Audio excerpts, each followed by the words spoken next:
আসসালামু আলাইকুম প্রিয় দর্শক, অন্য মঞ্চের আলাপ চাইতায় আপনাদের সকলকে স্বাগত জানাচ্ছি। প্রিয় দর্শক, আপনারা জানেন যে এই মুহূর্তে বাংলাদেশের সবচেয়ে আলোচিত বিষয় হচ্ছে নির্বাচন। নির্বাচন কবে হবে? যদিও প্রধান উপদেষ্টা ঘোষণা করেছেন যে ফেব্রুয়ারিতে নির্বাচন হবে। উনি জাতির উদ্দেশ্যে ভাষণও বলেছেন। গতকালকে দেখলাম যে মালয়েশিয়াতেও উনি একই কথা বলেছেন যে ফেব্রুয়ারিতে নির্বাচন হবে। কিন্তু আসলে কি হবে? সাধারণ মানুষের সঙ্গে দেখা হলে তারা প্রথমে যে জিজ্ঞাসাটা করেন, ভাই নির্বাচন কি ফেব্রুয়ারিতে হবে? কেন এই প্রশ্ন তারা করছেন? তারা কি প্রধান উপদেষ্টার অঙ্গীকারের উপর আস্থা রাখতে পারছেন না? এর মাঝে আমরা গত কদিন ধরে দেখছি যে জাতীয় নাগরিক পার্টি তাদের নেতাদের মুখেও নানা রকম কথা, যে সমস্ত কথা ফেব্রুয়ারিতে নির্বাচন হবে কি হবে না এটা নিয়ে একজনের দ্বিধা তৈরি করে। জামাত ইসলামকে দেখেছি তারা পিয়ার পদ্ধতি নিয়ে মোটামুটি মাঠের আন্দোলনের হুমকি দিয়ে বসে আছে। এই অবস্থায় নির্বাচন নিয়ে মানুষের মধ্যে যে আলোচনা, সে আলোচনাটা আসলে কতটুকু যথাযথ অথবা কতটুকু কেবলই কল্পনাপ্রসূত, এ নিয়ে আলোচনা করা আজ আমাদের সঙ্গে উপস্থিত আছেন সাবেক সচিব এবং রাজনীতি বিশ্লেষক জনাব আবু আলম মোহাম্মদ শহীদ খান। যারা ঘোষণা করার পরও আমি আমার ধারণা আপনাকে অনেকে প্রশ্ন করেছে যে নির্বাচন কি আসলে ফেব্রুয়ারিতে হবে?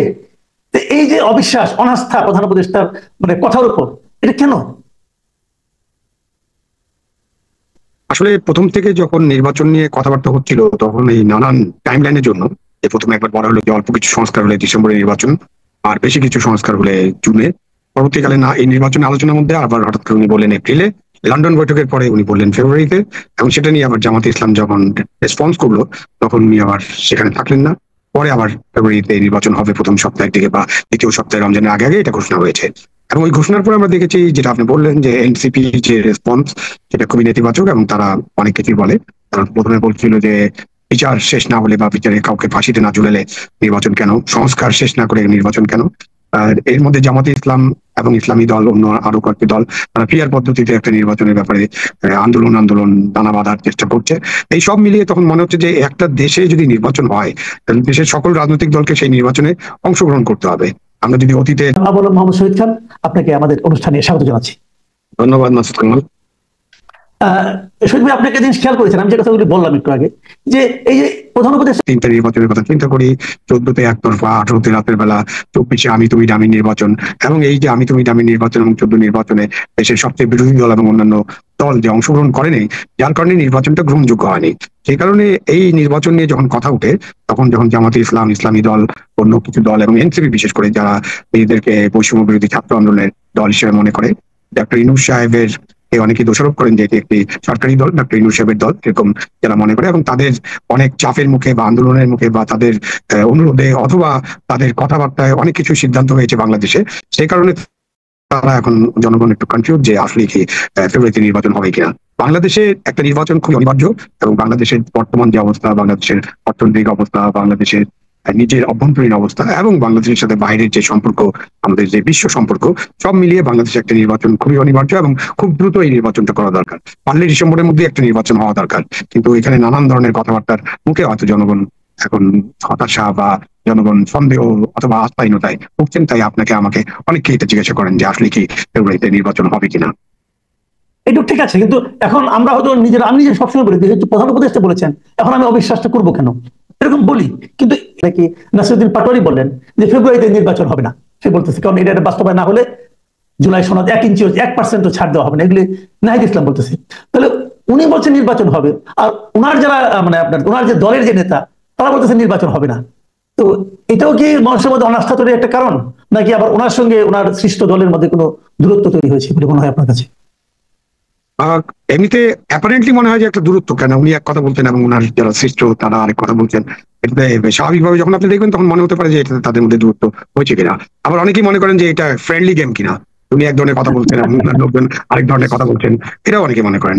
আবার এটাও তো সত্য যে তাদের প্রভাবটা অনেক বেশি সরকারের উপরে, এবং তারা তো সরকারের যখন ডক্টর ইউনূস সাহেব যখন দায়িত্ব নেন তখন তিনি বলেই দিয়েছেন ছাত্ররা হচ্ছে আমার নিয়োগকর্তা, মানে তারাই তার নিয়োগকর্তা। সুতরাং নিয়োগকর্তা যেভাবে কথা বলেন সেইভাবেই তো কর্মচারী চলার কথা। এই সব মিলে বিষয়টা একেবারে জগা খিচুড়ি পাকিয়ে যাওয়ার মতো, যে কাকে বিশ্বাস করবো কাকে করবো না। এবং এনসিপি যে এ পর্যন্ত যে সমস্ত বিষয়ে দাবি দেওয়া করেছে তার তো অনেকগুলোই বাস্তবায়িত হয়েছে, যে কারণে তাদের কনফিডেন্স লেভেলটা বেশি হাই, যে তারা যেটা মনে করছেন তারা সেটা আদায় করে ছাড়বেন, এরকম তাদের মধ্যে একটা কনফিডেন্স আছে। সুতরাং তাদেরকে তো ছোট শক্তি বলে তাদের পপুলারিটি কেমন, তাদের এখনো রেজিস্ট্রেশন হয়নি, নানান কথা বলে তো তাদেরকে খুব অ্যাভয়েড করা যাবে না। তারা এটা বলার পরেও আপনি যেটাকে বললেন যে এনসিপি কে মনে করা হয় যে প্রধান উপদেষ্টারই দল, তো সেই এনসিপির নেতৃবৃন্দ যখন এমন এমন কথা বলেন যে ই না হলে, এটা বাস্তবায়ন না হলে নির্বাচন হবে না, যে জিনিসটা যাবেন সেটা হবে না, এরকম বলা যাচ্ছে না এই মুহূর্তে। তবু আমাদেরকে দেখতে হবে যে আসলে ডক্টর ইউনূস কতটা তার যে ডিক্লারেশন বা তার যে ওয়াদা অথবা তার যে ঘোষণা, সেই ঘোষণায় কতটা শক্ত থাকতে পারেন, এটা শেষ পর্যন্ত দেখতে হবে। জি। আরেকটা বিষয় আমি একটু জানতে চাচ্ছি, তো অগাস্ট মাস, আমাদের আমাদের এর আগেও অগাস্ট মাস নানাভাবে দেখেছি দেশে পালিত হতে, এটা নিয়ে নানা ধরনের বিতর্ক কিন্তু হচ্ছে এখন এই পরিবর্তিত পরিস্থিতিতে। এটা যেন আগে যেমন মানে আপনার 15ই আগস্ট কেউ জন্ম নিলে সে মনে করতাম দুর্ভাগ্য আমার জন্মদিন পালিত হবে না, আবার এখন যেন মনে করা হচ্ছে যে ওই দিন কিছু করলে সেটাই যারা করতে যাবে তারাই হুমকির মুখে পড়বে। প্রেস সেক্রেটারি যিনি আছেন উনি তো একজন সরকারি কর্মকর্তা, তো উনিও বলেছেন যে 15ই আগস্ট পালন করলে তার বিরুদ্ধে আইনগত ব্যবস্থা নেওয়া হবে। তো আওয়ামী লীগের রাজনৈতিক কর্মকাণ্ডের উপর এক ধরনের নিষেধাজ্ঞা আছে, কিন্তু 15ই আগস্ট কি পালন করার অর্থ রেখে আওয়ামী লীগের কার্যক্রম, রাজনৈতিক কার্যক্রম নাকি এর বাইরেও হতে পারে? এবং এই ব্যাপারে প্রধান উপদেষ্টার যিনি প্রেস সেক্রেটারি, উনি আইনগত কি ব্যবস্থা নিতে চান, কোন আইনে এটা উনি আটকাতে চাচ্ছেন? ওনার বিষয়টা আসলে পরিষ্কার না, এবং আমাদের যখন আমরা প্রধান উপদেষ্টা প্রেস সেক্রেটারি বা প্রেসিডেন্টের প্রেস সেক্রেটারি অথবা প্রধানমন্ত্রী প্রেস সেক্রেটারি এরকম পজিশনে যারা কাজ করেন, তারা কিন্তু প্রধানত তাদের যে তিনি যার অধীনে কাজ করছেন বা যার সাথে কাজ করছেন তিনি যা মনে করেন সেটাই, বা তিনি যা জনগণকে জানাতে চান সেটা প্রকাশ করাই তাদের দায়িত্ব। বাট আমাদের তো প্রেস সেক্রেটারি সাহেব অনেক সময় অনেক বাড়তি কথাবার্তা বলেন, এবং উনি এটাও বলেছেন, এরকম দাবি করা হয় প্রেস উইং থেকে, যে উনি কোনো কথাই বলেন না যেটা প্রধান উপদেষ্টা তাকে বলতে বলেন। জাতির পিতা বঙ্গবন্ধুকে হত্যা করা হয়েছিল সপরিবারে, এবং এটা একটা শোকাবহ দিন।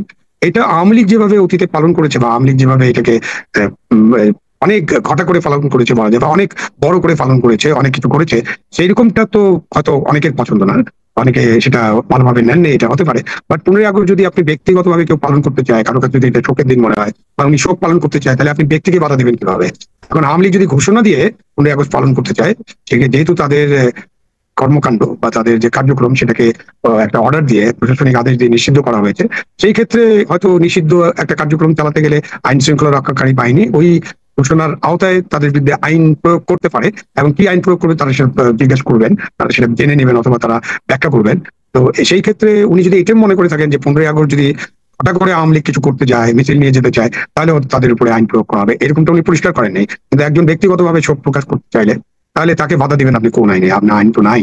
আপনি ব্যক্তিগত শোক প্রকাশ আর রাষ্ট্রীয় শোক প্রকাশের মধ্যে অনেক তফাৎ আছে, এবং রাষ্ট্র তো এই দিবসটি বাতিল করে দিচ্ছে, রাষ্ট্র নিশ্চয়ই শোক প্রকাশ করতে যাচ্ছে না। সুতরাং এই ক্ষেত্রে কেউ যদি ব্যক্তিগত শোক প্রকাশ করতে চান, তাকে বাধা দেওয়াটা আইনানুগ হবে না, সংবিধান সম্মত হবে না, এবং এটা কোনো আইনের ভিত্তি থাকবে না এইসব করতে গেলে। জি, আমরা অনুষ্ঠানে একদম শেষ পর্যায়ে চলে এসেছি, আমি আর একটা প্রশ্নই করবো। এই প্রশ্নটা আমার মনে হয় আপনাকে করা দরকার। সেটা হলো, আপনি একসময় সরকারি একজন সচিব ছিলেন, প্রশাসনের অনেক গুরুত্বপূর্ণ দায়িত্ব পালন করেছেন। আপনি অনেকদিন ধরে বিভিন্ন রাজনৈতিক বিষয় নিয়ে বিশ্লেষণ করে থাকেন, বিভিন্ন টকশোতে আপনাকে দেখা যায়। এবং এই আপনার বর্তমান যে অবস্থান, এই অবস্থান নিয়েও অনেকে অনেক কথা বলেন, যে আপনি একসময় সরকারের সুবিধাভোগী ছিলেন, আওয়ামী লীগ সরকারের সুবিধাভোগী ছিলেন, কিন্তু এখন 2014 নির্বাচনের সময় আপনি মানে যে নির্বাচন হয়েছে সেখানে আপনার একটা মানে সরকারের পক্ষে একটা ভূমিকা ছিল আপনার বড়, অথচ সেই আপনি এখন সুবিধা বুঝে ডিগবাজি দিয়ে আপনি এখন মানে আওয়ামী লীগের খুব সমালোচনা করেন। সুতরাং এটা আপনি প্রধান উপদেষ্টার কথা হিসেবে মনে করতে পারেন। যাই হোক, আমরা এখন প্রেস সেক্রেটারি যেহেতু বলেছেন, প্রধান উপদেষ্টা নিজে থেকে কিছু বলেন নাই, আমরা যদি প্রেস সেক্রেটারির কাছেও থাকি, তাহলে জিনিসটা হচ্ছে যে 15ই আগস্ট তো